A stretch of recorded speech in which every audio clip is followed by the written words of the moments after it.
ini kami akan menjelaskan materi kami masing-masing. Sistem indera. Gak usah. Yang pertama, indera penglihatan. Oke. Tiga. Mata itu berfungsi sebagai untuk menangkap cahaya,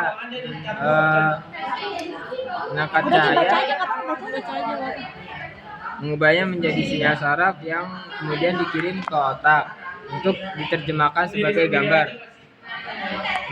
Mata membantu kita mengenali warna, kedalaman, tekstur, dan gerakan. Fungsi mata secara umum yaitu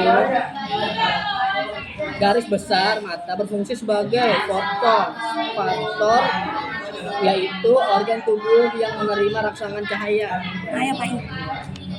Nah, dia juga mengubahnya menjadi sinyal saraf yang kemudian dikirim ke otak untuk diterjemahkan sebagai gambar yang membantu kita mengenali warna, kedalaman, tekstur, dan gerakan.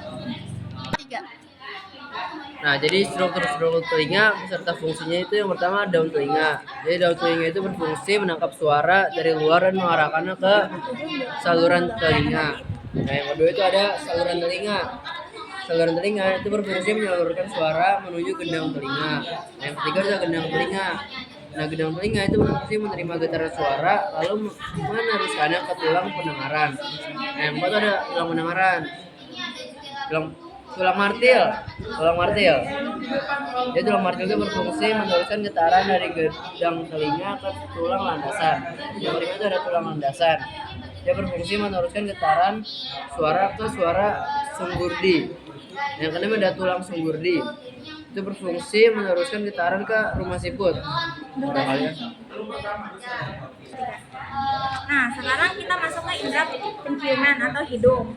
Fungsinya itu sebagai indera penciuman memiliki komereseptor olfaktor yang berfungsi menerima rangsangan berupa bau atau zat kimia yang berbentuk gas. Jadi dalam makanan apa itu ada zat gitu yang bakalan kecium ke hidung. Terus struktur hidung tuh ada lubang hidung, yaitu masuk udara yang dihirup. Terus ada rongga hidung. Ini ada rongga hidung nih, yaitu tempat masuk udara dan molekul bau biar nih di bagian sini. Terus di sini ada tulang hidung. Tulang hidung tuh yang di sini. Itu menampung struktur rongga hidung, dia yang menampung.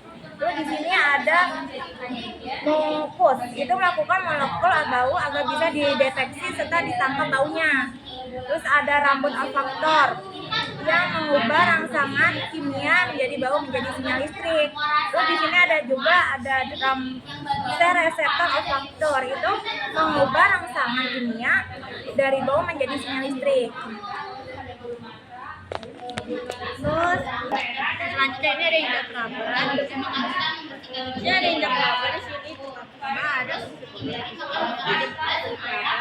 sebagai regulasi sebagai mengatur suhu tubuh, lalu sebagai pelindung tubuh dari obat, debu atau gejala lainnya. Yang keempat itu sebagai ekspresi sebagai organ ketisah metabolisme melalui kerja tubuh. Yang terakhir itu sebagai sintesis vitamin D untuk produksi vitamin D dari sinar matahari. Dan di sini juga kondisi sebagai bisa dikenal dengan mekanoseptor atau tokoreseptor. Dan itu kulit itu dia berbentuk. Nah, kulit ini terdiri dari korpus pada lapisan epidermis dan dermis yang dapat dimasukkan ke bagian terus kulit juga memiliki bagian-bagian kulit, ada 3 lapisan. Pertama itu lapisan epidermis, itu kulit ari. Kedua itu lapisan dermis, jadi sebagai kulit jangat. Ketiga ada hipodermis, jadi sebagai menyimpan lemak atau jadi mengikat bawah kulit. Nah, yang bahasa ini tuh namanya lidah. Nah, lidah ini juga ada bagian lidah ini fungsinya itu untuk mengenali rasa kualitas makanan seperti asam, asin, terus manis. Itu juga. Terus pahit. Nah, fungsi lainnya itu untuk membantu mengunyah, untuk membantu menelan juga, sama membentuk artikulasi huruf seperti L pakai lidah kan, L, R, sama T. Nah, itu kan pakai lidah kan, itu fungsi lainnya. Nah, ini kita masuk ke indera perasa. Di situ kita masuk ke bagian-bagian lidah. Di bagian-bagian lidah itu ada katu pangkal yang ini. satu pangkal tenggorokan. Nah, terus di sini ada amandel lidah, amandel tuh di sini, terus ada amandel langit-langit tenggorokan di sini.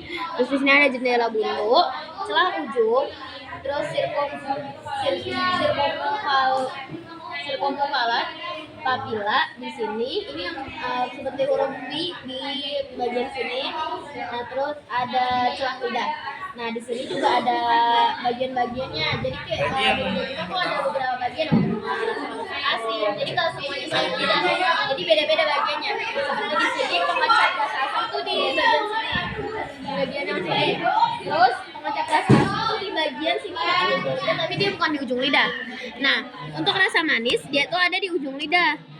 Nah, untuk pengecap rasa pahit itu tuh dia di paling bagian belakang, dekat ya. Dari hasil hasil diskusi kami mengenai sistem indera, kurang lebihnya mohon maaf. Assalamualaikum warahmatullahi